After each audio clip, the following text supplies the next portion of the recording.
आज के इस समारोह में मेरे साथ यहां पर उपस्थित केंद्रीय मंत्री और आगरा के लोकप्रिय सांसद प्रोफेसर एसपी सिंह बघेल जी, उत्तर प्रदेश सरकार में मंत्रिमंडल के मेरे सहयोगी, सूक्ष्म लघु मध्यम उद्यम विभाग के मंत्री और प्रभारी मंत्री आगरा चौधरी भूपेंद्र सिंह जी, प्रदेश के उच्च शिक्षा विभाग के मंत्री श्री योगेंद्र उपाध्याय जी, लोकप्रिय सांसद श्री राजकुमार चाहर जी, महापौर आगरा श्रीमती हेमलता दिवाकर जी, जिला पंचायत अध्यक्ष डॉक्टर मंजू भदौरिया जी, माननीय सांसद राज्यसभा श्री नवीन जैन जी,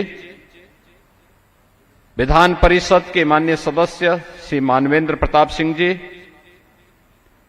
विधानसभा के माननीय सदस्य डॉक्टर धर्मपाल सिंह जी,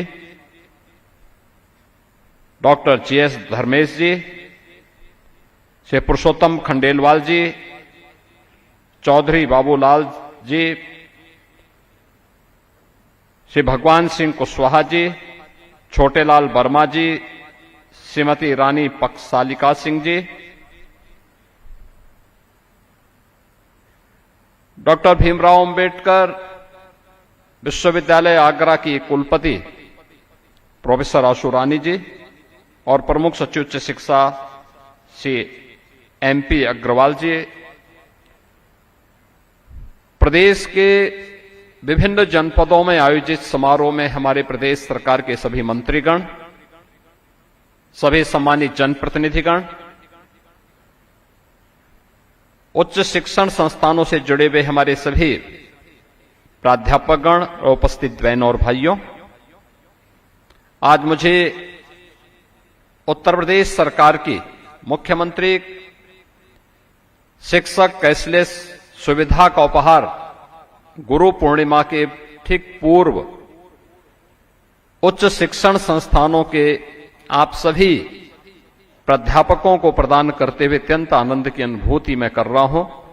मैं इस अवसर पर प्रदेश भर से उच्च शिक्षण संस्थानों के सभी प्राध्यापकों को, उनके परिवार के सदस्यों को इस सुविधा का उपहार प्राप्त होने पर हृदय से बधाई देता हूं।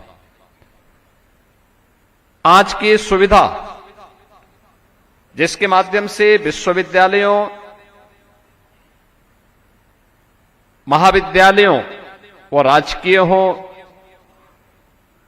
शासकीय सहायता प्राप्त अशासकीय महाविद्यालय हो या स्ववित्त पोषित प्रबंधन के अंतर्गत संचालित विश्वविद्यालय या महाविद्यालय, इन सभी को इसके साथ कवर किया जा रहा है। इसके साथ ही शिक्षणोत्तर कर्मचारियों को भी इसके साथ जोड़ा जा रहा है। एक कुल संख्या मिला करके अगर हम देखेंगे तो 10 लाख लोग इस पूरी व्यवस्था से कवर होने जा रहे हैं। इसके लिए मैं आप सबको हृदय से बधाई देता हूं। प्रदेश के सभी अपने सम्मानित शिक्षकों को, उच्च शिक्षण संस्थान से जुड़े हुए शिक्षकों को, उनके परिवार के सदस्यों को मैं हृदय से बधाई देता हूं। मैं धन्यवाद देता हूं उच्च शिक्षण संस्था, उच्च शिक्षा विभाग को, जिन्होंने समयबद्ध तरीके से इस कार्य योजना को आगे बढ़ा करके आज इस समारोह को भी आयोजन आगरा से ही, हमारे उच्च शिक्षा मंत्री के गृह जनपद से ही इसको आज प्रारंभ करने जा रहे हैं। राज्य मंत्री उच्च शिक्षा की आज स्वयं हरदोई में इस समारोह में वहां पर इस योजना का शुभारंभ कर रही हैं। अलग अलग जनपदों में अलग अलग मंत्रीगण इस योजना का शुभारंभ करने जा रहे हैं। कैशलेस की सुविधा के साथ ही आज हम लोगों ने पंजाब नेशनल बैंक से एक एमओयू भी किया है, जो आपको सामाजिक सुरक्षा की गारंटी भी इसके माध्यम से देने जा रहा है। आपने देखा होगा अभी मंच पर प्रमुख सचिव उच्च शिक्षा और पंजाब नेशनल बैंक के जीएम ने यहां पर एक एमओयू पे हस्ताक्षर किए हैं और ये एमओयू जिसमें दुर्भाग्यवश अगर किसी शिक्षक के साथ कोई घटना दुर्घटना होती है तो शिक्षक के परिवार को हम लोग इस योजना के अंतर्गत पंजाब नेशनल बैंक उस शिक्षक के परिवार को 1.5 करोड़ रुपए तक वहां पर सहायता राशि उपलब्ध करवाएगा। अगर दुर्भाग्य से कोई विमान दुर्घटना की शिकार होता है तो 3 करोड़ तक, और इसमें 60,000 रुपए तक का हॉस्पिटल में नगद व्यवस्था का लाभ और 12 लाख रुपए तक का टर्म लाइफ बीमा कवर भी इसके माध्यम से उपलब्ध करवाने की व्यवस्था की जा रही है। एक बेहतरीन सुविधा जिससे अब तक हमारे शिक्षक लाभान्वित नहीं थे। किसी के सामने इस प्रकार की घटना न हो, किसी को हॉस्पिटल न जाना पड़े, दुर्घटना का शिकार न होना पड़े, ये हम ईश्वर से प्रार्थना करेंगे, लेकिन व्यवस्था है। घटनाएं दुर्घटनाएं अगर बोल करके नहीं आती हैं, मुहूर्त देख करके नहीं आती हैं, कोई भी व्यक्ति इसकी चपेट में आ सकता है, लेकिन जब आता है तो उस समय वह व्यक्ति या उसका परिवार अपने आप को असहाय महसूस न करे, बल्कि सिस्टम उसके साथ खड़ा है, शासन उसके साथ खड़ा है, बैंकर्स उसके साथ खड़े हैं और वह उस चुनौती का मुकाबला कर सके। इस दिशा से ये 2 प्रकार की सुविधा, जिसमें एक प्रकार की सुविधा जिसमें प्रतिवर्ष 5 लाख रुपए की कैशलेस स्वास्थ्य की सुविधा राज्य सरकार आज को उपलब्ध करा रही है, और दूसरा राज्य सरकार के सहयोग से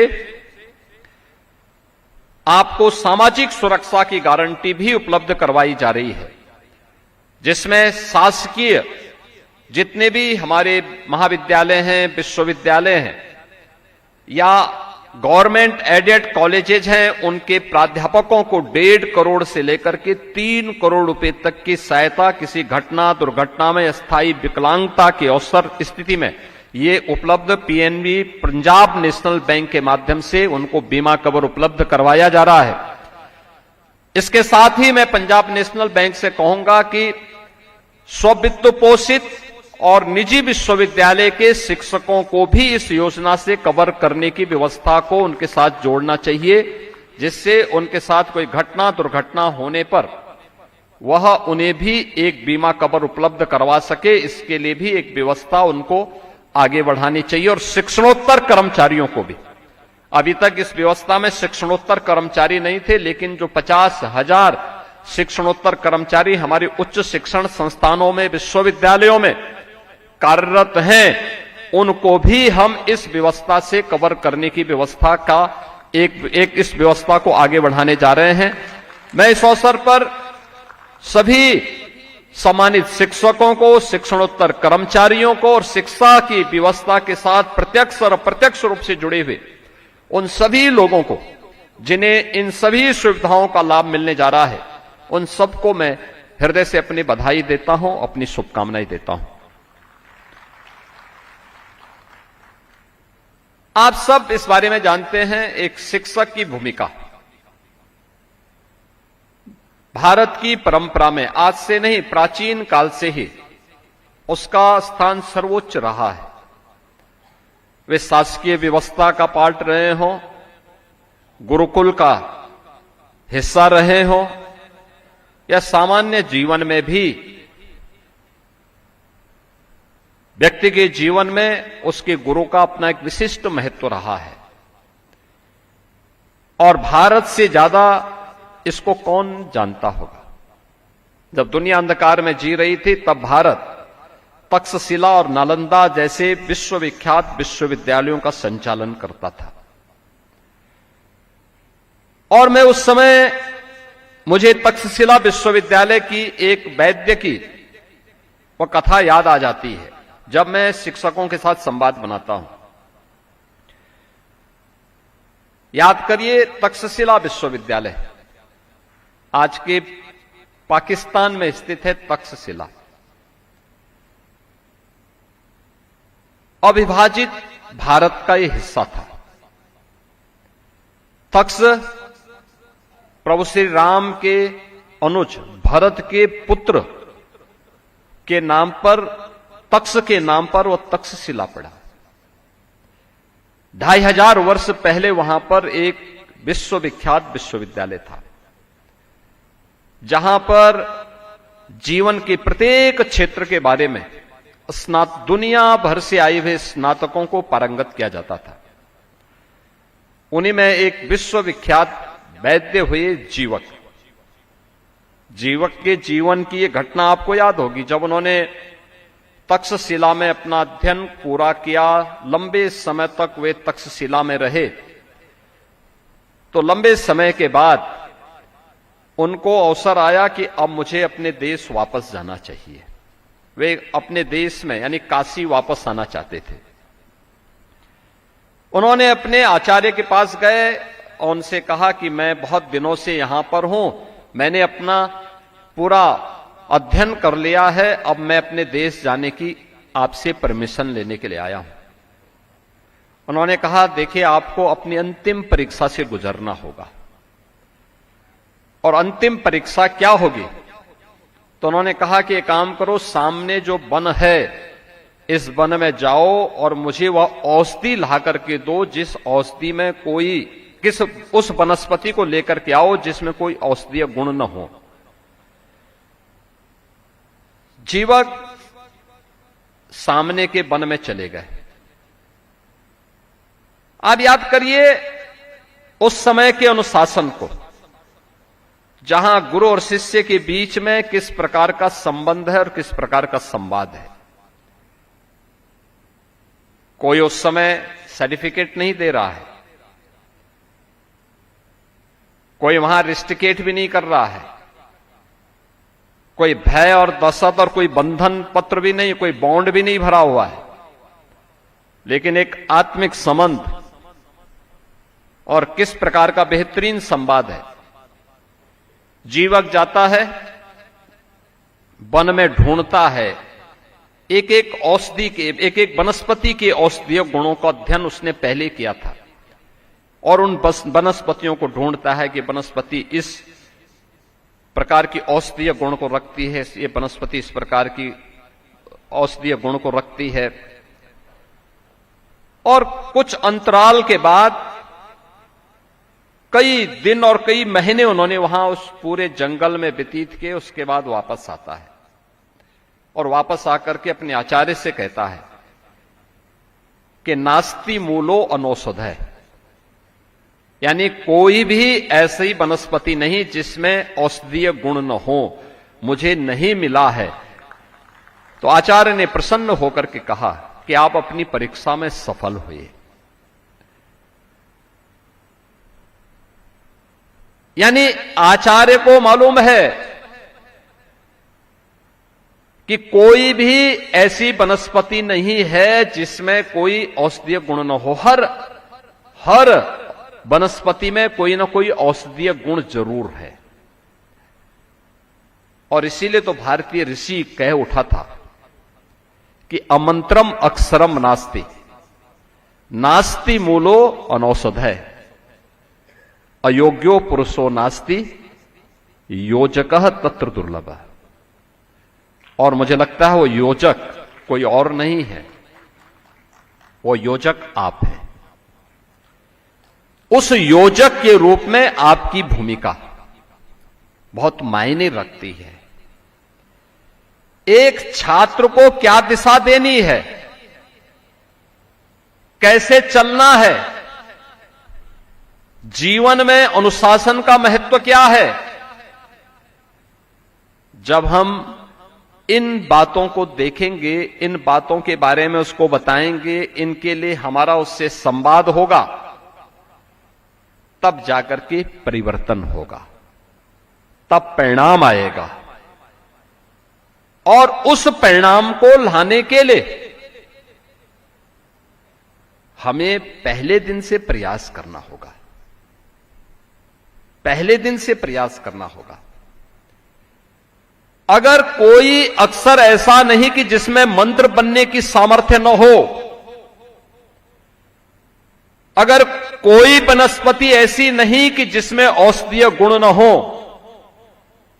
तो मान करके चलिए कि कोई मनुष्य ऐसा भी नहीं है कि जिसमें योग्यता न हो।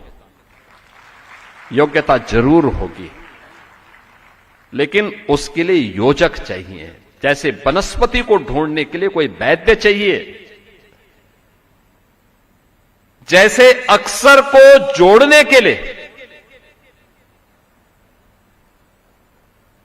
कोई भाषा शास्त्री चाहिए, ऐसे ही मनुष्य को योग्य बनाने के लिए कोई योजक चाहिए, योग्य योजक के रूप में। और उस योजक के रूप में भारतीय परंपरा में गुरु को सर्वोच्च महत्व दिया गया है। इसीलिए महत्व दिया गया है कि आप उसके गुणों को उजागर करके उसको सही मार्ग दिखा सकें, सन्मार्ग की ओर उन्मुख कर सके, एक सही दिशा की ओर उन्मुख कर सके। हमारा छात्र किसी भटकाव का शिकार न बने। आज हम देख क्या रहे हैं, आज की स्थिति क्या है? अक्सर हम देखते हैं पठन पाठन का माहौल लगभग नदारत सा। पहले होता क्या था, हम लोग जब पढ़ते थे, हमारे परिवार के सदस्य हम लोगों को इस बात के लिए बाध्य करते थे कि 1-2 न्यूज़पेपर जरूर पढ़ना है। अपनी पाठ्यक्रम की पुस्तकों के साथ साथ कुछ रेफरेंस बुक्स को भी हमें देखना है। पुस्तकालयों से कुछ ऐसे भी पुस्तकें होती थी जो ज्ञानवर्धक होती थी, पाठ्यक्रम के हिस्से न हो तब भी उसके बारे में, उनके बारे में हम लोगों को बताया जाता था कि नहीं, इसको देखना ही देखना है। और ये जरूरी नहीं कि कहीं एक जगह कोई बात गलती से व्याकरणीय शुद्धि के कारण अर्थ को अनर्थ कर रहा हो तो हम उसी पे विश्वास कर लें। और इसी के लिए रेफरेंस बुक्स भी होती थी देखने के लिए। आज हो क्या गया, आज पुस्तकालय नदारत है। मैं कई बार पुस्तकालयों में अचानक जाता हूं, देखता हूं कोई नहीं रहता, वीरान पड़े रहते हैं। न शिक्षक जाता है और न शिक्षार्थी ही वहां जाता है। पहले हरेक के मन में एक भाव रहता था कि मुझे कुछ नयापन करके दिखाना है, और वह उसके लिए कुछ ऐसी रचनाएं भी करता था जो अपने आप में कालजयी हो जाती थी, लोगों के लिए प्रेरणा बन जाती थी। और ये हर एक क्षेत्र में हो सकता था, होता था। एक एक कार्य का लोग अध्ययन करके रखते थे। मैं देखता था कि डॉक्यूमेंटेशन एक एक का करते थे, रखते थे। और हर एक क्षेत्र में मैं चिकित्सकों को भी देखता था, शिक्षकों को भी देखता था। मैं बहुत बार देखता था,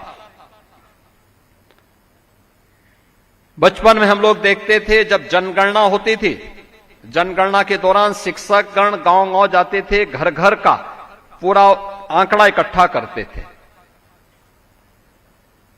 तो हम लोगों के दिमाग में तब आता था कि शिक्षक आते हैं, हमें उनको बिठाना पड़ता है, उनको चाय पिलानी पड़ती है, फिर वे परिवार के बारे में पूछताछ करने लगते हैं। हम लोगों को बुरा लगता था उस समय कि ये सब क्यों कर रहे हैं। लेकिन शिक्षक उस समय पूरी, यानी उस गांव के बारे में या मोहल्ले के बारे में उनको एक सामाजिक और आर्थिक अध्ययन का भी अवसर मिलता था। आंकड़े तो कलेक्ट हो रहे हैं जनगणना के, लेकिन इसके माध्यम से शिक्षक के सामने एक सिनेरियो आ जाता था, क्या है क्या नहीं है।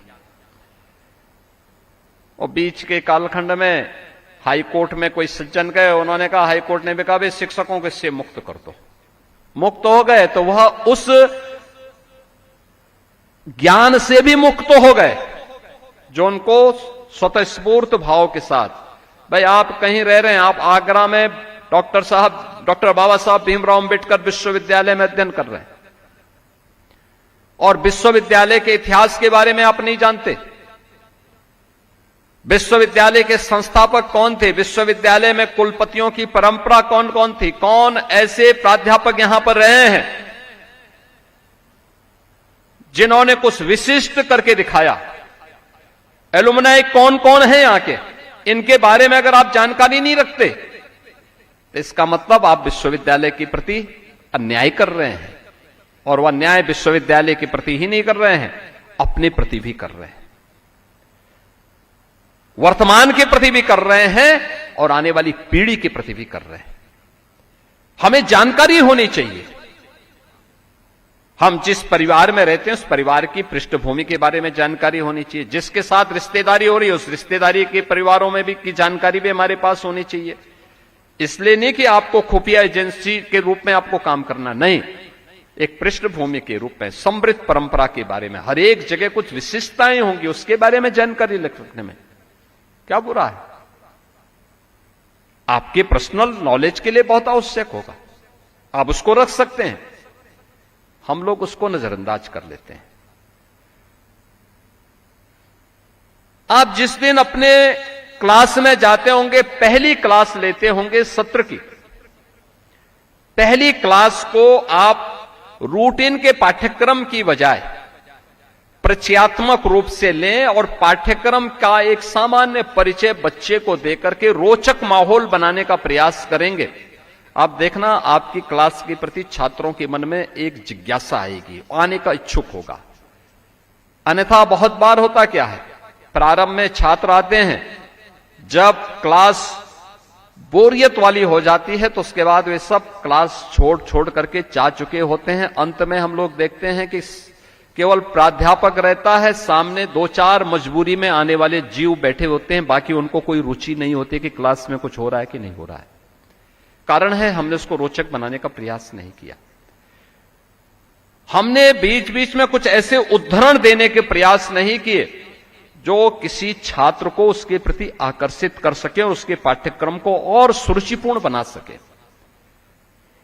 ये कुछ चीजें हैं जो हम उसको और सरल बना सकते हैं और एक शिक्षक के रूप में आप अपने को एक छात्र के नजरिए में स्वयं में सम्मानित कर सकते हैं। उसके मन में एक श्रद्धा का भाव जगेगा, आपके प्रति आस्था का भाव जगेगा एक शिक्षक के प्रति। और जब भी भारत के अंदर शिक्षकों के प्रति श्रद्धा का भाव जागृत हुआ है, भारत नए प्रतिमान स्थापित किया है। आज है क्या, मीडिया की स्थिति क्या हो गई,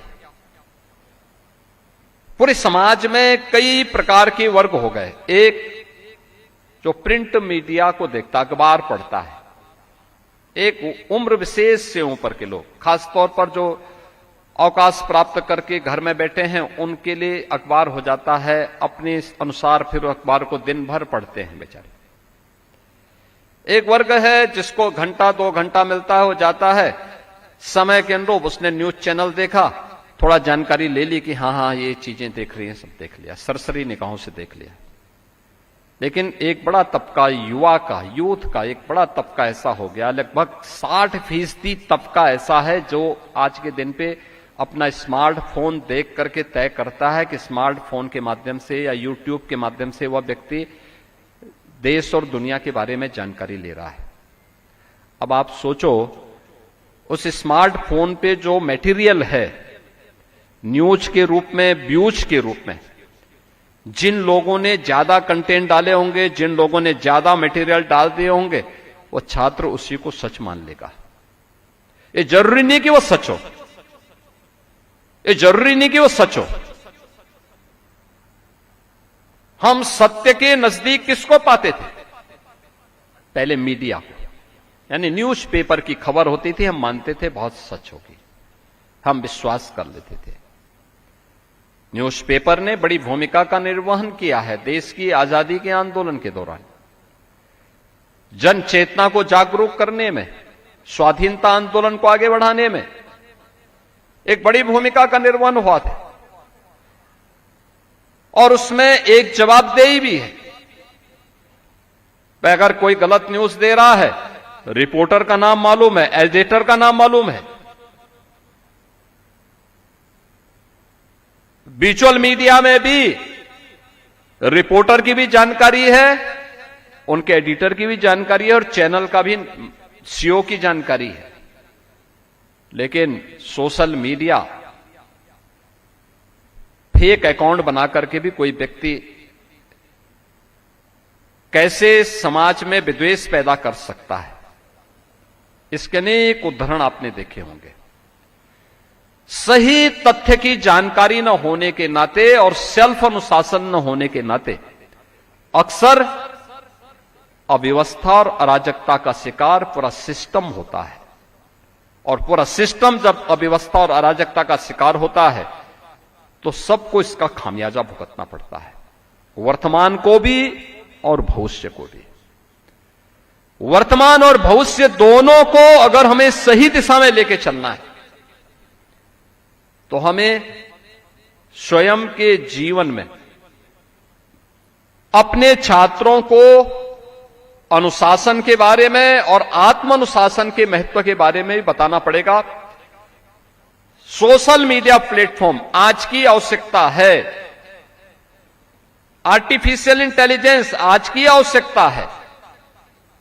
हम बदलती हुई दुनिया में इससे पीछे नहीं रह सकते, इससे मुंह नहीं मोड़ सकते, लेकिन इसको अपने लिए कल्याणकारी कैसे बना सकें, अपनी सोसाइटी के लिए, अपने देश के लिए कैसे हम इसको उपयोगी बना सकें। और मुझे लगता है कि आपके पास तो पर्याप्त समय है। अच्छे कंटेंट डालिए, अच्छे उद्धरण के माध्यम से लोगों को प्रभावित करिए, छात्रों को मोटिवेट करिए, उन्हें इस प्लेटफॉर्म के बारे में तथ्यों से अवगत कराइए कि सच क्या है, झूठ क्या है। सत्य के नजदीक लाने का प्रयास करिए।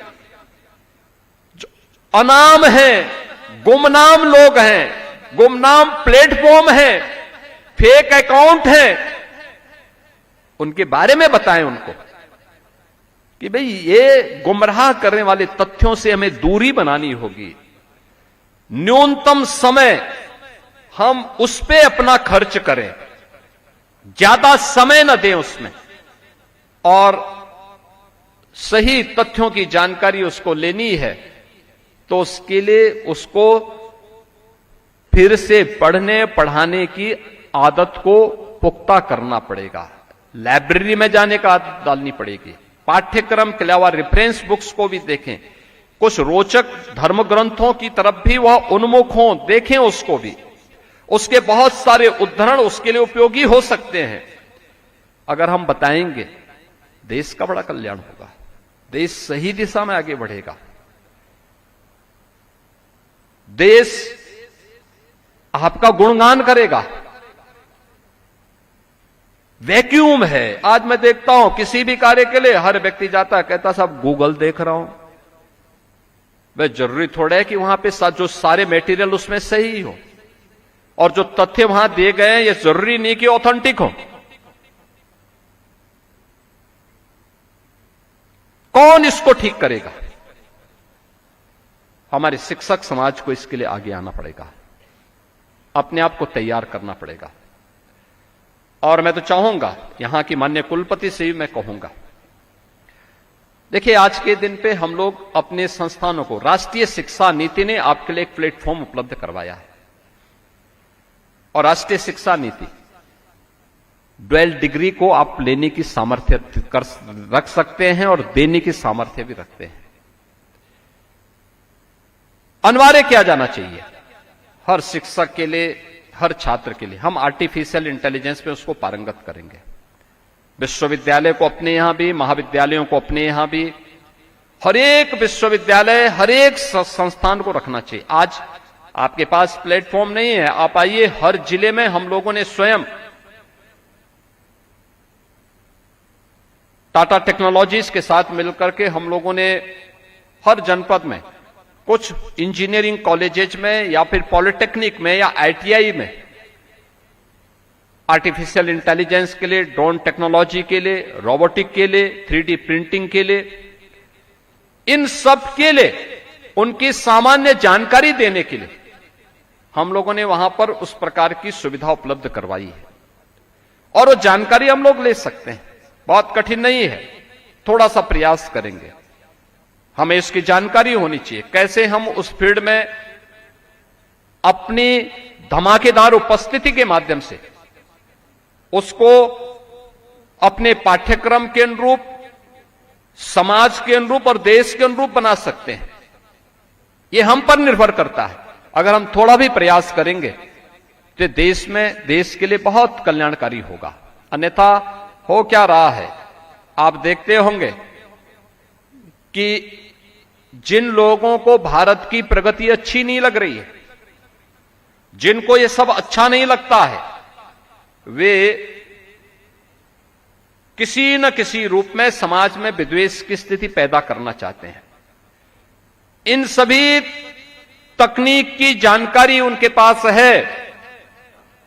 भारत के विरोधी ताकतों के द्वारा दिया गया पैसा भी है और वे इसका दुरुपयोग करके एक अव्यवस्था का वातावरण पैदा करने का प्रयास करेंगे, उन्हें दिग्भ्रमित करने का प्रयास करेंगे। और याद रखना, दिग्भ्रमित समाज हमेशा नकारात्मकताओं से भर करके अंततः अपने ही पैरों पर कुल्हाड़ी मारने के लिए उतावला दिखाई देता है। इस प्रकार की स्थिति न पैदा हो, हम इसके प्रति जरूर सतर्क रहें। हमारे शिक्षण संस्थान, हमारे महाविद्यालय, हमारे विश्वविद्यालय राष्ट्रभक्ति के, राष्ट्र प्रेरणा के, इनोवेशन के, रिसर्च के एक केंद्र के रूप में स्थापित हो। हमारे विश्वविद्यालय के पब्लिकेशंस समाज की सक्सेस स्टोरी के कुछ उद्धरणों से भरे हुए हो दिखाई दे। हमारे यहां पर जो कुछ भी हो वह लोगों के लिए, वर्तमान के लिए और भावी पीढ़ी के लिए एक प्रेरणा हो, एक आदर्श हो। उस दिशा में हमारे द्वारा किए जाने वाले प्रयास राष्ट्र के प्रति हमारे कर्तव्यों का निर्वहन करता हुआ दिखाई देना चाहिए। और अगर हम करेंगे तो वर्तमान भी और भावी पीढ़ी भी बड़ी श्रद्धा और बड़े सम्मान के साथ आपको स्मरण भी करेगा, आपके प्रति कृतज्ञता ज्ञापित भी करेगा। हमारे सभी शिक्षकों को इस दिशा में अपने इस प्रयास को और मजबूती के साथ आगे बढ़ाने की आवश्यकता है। स्वाभाविक रूप से याद रखना, जब भी भारत सही दिशा में अपनी यात्रा को आगे बढ़ाया है, तब भी विदेशी हमले प्रत्यक्ष और अप्रत्यक्ष रूप से होने प्रारंभ हुए। याद रखना, भारत पे हमले होने कब से प्रारंभ हुए? जब भारत का स्वर्ण युग था। स्वर्ण युग के बाद से फिर से हमले की जो शुरुआत होती है, वह धीरे धीरे करके एक समय के बाद भारत को गुलामी की आगोश में लाने में सफल हुआ। फिर से भारत के खिलाफ ये किसी भी प्रकार की विदेशी षड्यंत्र हो या अंदर से होने वाले षड्यंत्र जो फिर से भारत को विघटन की ओर ले जा रही हो, भारत के अंदर अव्यवस्था पैदा करने का प्रयास कर रही हो, ऐसे किसी भी षड्यंत्र के खिलाफ हमारे शिक्षण संस्थानों को खड़ा होना पड़ेगा। अपने युवा पीढ़ी को जागरूक करना पड़ेगा। छात्र छात्राओं को एक मार्गदर्शक के रूप में सही मार्ग का अनुसरण करते हुए राष्ट्र प्रथम भाव के साथ उसे एक सन्मार्ग की ओर अग्रसर करने के लिए तैयार होना पड़ेगा। अगर यह कार्य हमारे शिक्षण प्रशिक्षण संस्थान कर पाएंगे तो देश के प्रति हमारी अमूल्य सेवाएं होंगी। और मैं आह्वान करूंगा अपने उच्च शिक्षण संस्थानों से कि इसकी शुरुआत आप सबको नए सत्र में अभी से प्रारंभ करनी है। अनेक प्रकार के कार्यक्रम आज के दिन पर प्रारंभ हुए हैं। इन कार्यक्रमों के साथ हम जुड़ेंगे। इस विश्वास के साथ आज यहां पे उच्च शिक्षण संस्थानों के लिए कैशलेस 5 लाख रुपए प्रतिवर्ष कैशलेस चिकित्सा सुविधा का जो शुभारंभ हो रहा है, इसके लिए और सामाजिक सुरक्षा की जो गारंटी आपको उपलब्ध करवाई